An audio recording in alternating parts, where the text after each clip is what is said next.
Today we'll be working in my workbook called Paul from Caesarea to Rome and Beyond. And this covers the last part of Acts, plus excerpts from his last letters because Acts doesn't end at his death. And we want to see if we can figure out what he's done up to his death. And so some of his last letters give us that. And looking at the table of contents, we've done 2 chapters and we'll be doing 3 today. But Paul was in Jerusalem. The commander put him in the barracks and protected him from the Jews who wanted to try to kill him because now he's in Jerusalem, and there were many Jews who thought he was going against the rules of Jewish law. So the commander had put him in the barracks, and once he heard that there was a plot against his life, he sends him by night to Caesarea, which is a 2-day trip, and he surrounds Paul with a bunch of soldiers to protect him on the way. And so in chapter 1, he's taken to Caesarea. In chapter 2, he is presented to Governor Felix. His case is presented to Felix. Now realize Paul is a Roman citizen, which is why all this has happened. He might have been taken care of in Jerusalem if he was a Roman citizen. Being a Roman citizen means that he can try his case in front of Caesar or Caesar's court, which Governor Felix is Caesar's court versus the Sanhedrin and the Jews.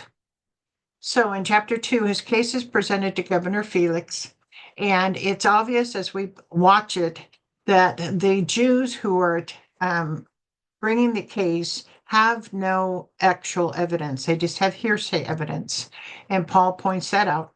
But instead of saying, well, obviously not guilty, you have no evidence here, Governor Felix wants to appease the Jews, so he just keeps Paul in prison, or basically in his Herod's court. Not totally in prison, but under lock and key, so he can't go anywhere. So now we're coming to chapter 3, because Governor Felix has been stepped down, or forcibly stepped down, and now we have Governor Festus, and Paul is now going to stand in front of that governor. So let's see that in chapter 3.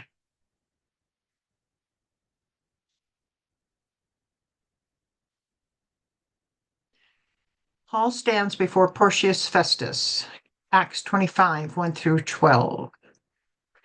3 days after arriving in the province, Festus went up from Caesarea to Jerusalem, where the chief priests and the Jewish leaders appeared before him and presented the charges against Paul. They requested Festus, as a favor to them, to have Paul transferred to Jerusalem, for they were preparing an ambush to kill him along the way. Instead of staying in Caesarea, where did Festus go? He went directly to Jerusalem. So as soon as he was put into place, instead of staying in Caesarea, he goes right directly to Jerusalem 3 days later. After 2 years, the chief priests and the Jewish leaders still wanted Paul to be found guilty? Yes. Why do you think that after 2 years they are still just as opposed to Paul? There could be several reasons, but it still seems like the way is still prominent. They still somehow feel if they killed the leader that it will dissipate, which we now know that wouldn't have happened. And they're still adamantly opposed to the way. And so Paul still represents that. The chief priests and the Jewish leaders asked for a favor from Festus. What was the favor? To have Paul transferred to Jerusalem. How did the writer of Acts, Luke, learn of this new plot to kill Paul? And this is an opinion. Again, I think word gets spread out quite a bit. There's probably people in the ranks that know of Paul and know of Luke. So they know of they know more of what's going on than people realize. Does the fact that they want to ambush Paul as he returns indicate they know they don't have a case against them? Yeah, it would seem to appear like they don't have the knowledge that for sure their case would be found guilty when they brought the charges. Otherwise, they wouldn't need to ambush him and kill him. Acts 25:4. Festus answered, Paul is being held at Caesarea, and I myself am going there soon. Let some of your leaders come with me, and if the man has done anything wrong, they can press charges against him there. After spending 8 or 10 days with them, Festus went down to Caesarea. Was Festus persuaded to have Paul return to Jerusalem to face charges? No, not until he talked to him himself. So far, does Festus seem like a good and just ruler? Yes, so far he does. Since he died 2 years into his term, we really don't have much other than what we see in the Bible to make a determination on how good or bad he would have been. We don't have evidence that Governor Felix told Festus about Paul's case, nor if Festus learned of the plot to kill Paul. Do you think during this time of tremendous turmoil in the country, Festus was just being fair, moving the trial to Caesarea? Or that he did not want rioting in the streets of Jerusalem, or that he knew there really wasn't a case and that took precedence over appeasing the Jews? We don't know, but he's trying to be fair. And he's at least going to talk to the man before he moves him to Jerusalem. And so he's trying to be fair. We can track how many days from his start as governor to when he will hear Paul's case. Looking at Acts 25:1, how many days was he in Caesarea before he went to Jerusalem? 3 days. How long did it take the soldiers to take Paul to Caesarea? 2 days. And multiply that with 2 before, because what we're trying to say here is Festus, and then 3 days in Caesarea, then he goes to Jerusalem, which would have been 2 days, and then back from Jerusalem. So a total of 4 days. Then how many days did he stay in Jerusalem? What was it? 8 or 10 days. Therefore, how many days so far? So 3 days plus 4 days, that's 7, 8 to 10 days, so 15 to 17 days. Acts 25:6. The next day he convened the court and ordered that Paul be brought before him. When Paul came in, the Jews who had come down from Jerusalem stood around him. They brought many serious charges against him, but they could not prove them. Now, adding to the previous question number 4, the amount of days shown in verse 25:6b, how many days since he became governor did Festus hear the case? So, I'm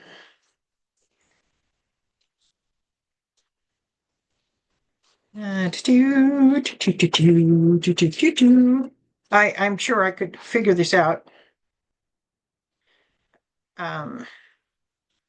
It would be in 16, 18 days. I don't always hear myself speak sometimes. Again, could the Jews prove their charges? No, it was still just hearsay. If the Jews could not prove their charges and they did not bring money to bribe Festus, what were they counting on to win their case? They were counting on the fact that Festus wanted to have their favor. Consider for a moment what would be like to be Paul at this time. I believe this is similar to many people facing trial today. While he's in it, I doubt he could see what God was doing. And yet, looking back, we could see several times that God was in control. What did the soldier do when the mob wanted to kill Paul? He protected him. He stopped them from trying to kill him and protected him and got him out of there. When there was a plot to kill him in Jerusalem, then a little boy came to the commander and told him of the plot, and the commander moved him to Caesarea. Before Felix and Festus, nobody can have charges that were valid in order for him to be killed. So God is working.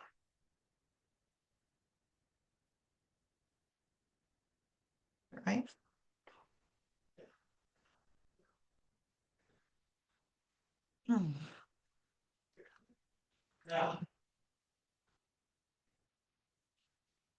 Let's see this. Okay, that's where I was. Okay. Then Paul made his defense. I have done nothing wrong against the Jewish law or against the temple or against Caesar. Festus, wishing to do the Jews a favor, said to Paul, are you willing to go up to Jerusalem and stand trial before me there on these charges? What did Paul say in his defense? I've done nothing wrong against Jewish law, against the temple, or against Caesar.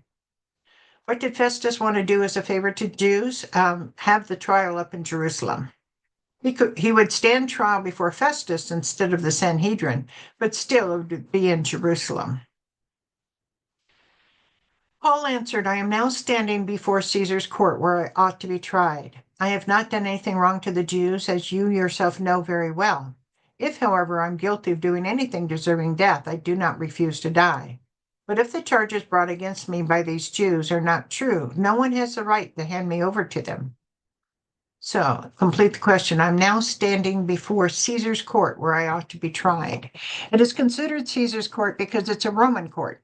Festus being an official of Rome, Paul has the right to be tried there because he's a Roman citizen, which gives him special rights.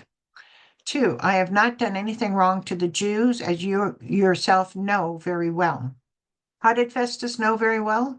First, he probably talked with Felix before he took the position. Second, there is no evidence to the claims against Paul. Lastly, some scholars say he may also have known of the plot to kill Paul. Is Paul willing to die if he's done anything that deserves death? Absolutely. But if the charges brought against me by these Jews are not true, which Paul has proven by showing that there's no evidence at all to the charges, no one has the right to hand me over to them. Again, Paul is relying on his Roman citizenship to demand a proper trial under Roman authority. What do you think Festus would do? Well, technically, you would think Festus would see the truth of it and let him go. But again, he's got the Jews to worry about. I appeal to Caesar, Paul said. After Festus had conferred with his council, he declared, "You appealed to Caesar you will go." Who did Paul appeal his case to? To Caesar. He had the right to do this because he was a Roman citizen. Caesar was a term the emperors of Rome used for themselves after Augustus Caesar. The present Caesar is Caesar Nero. At this time, Nero was considered a wise and just ruler. He would not become an anti-Christian ruler until much later. Why do you think Paul did not want Festus to decide the case? Because he knew that he was wanting to appease the Jews. Do you think one of the factors Paul considered in his appeal is that Rome was even farther away from Jerusalem, and therefore the Jews would have less of a sway over the judge? Absolutely.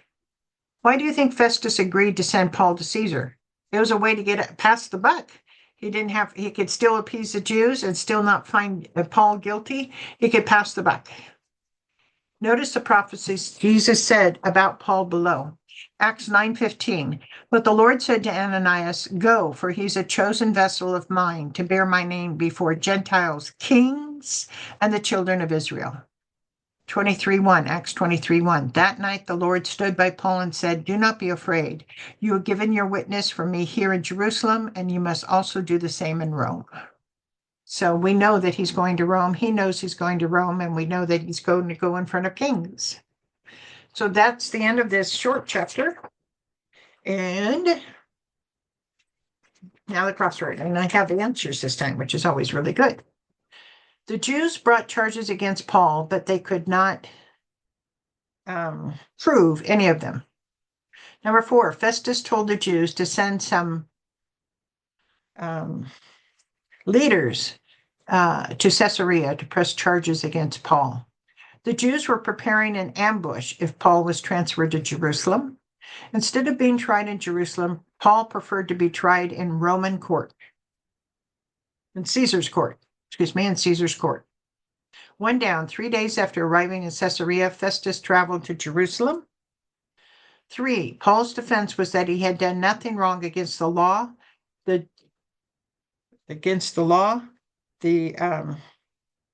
temple, and against Caesar.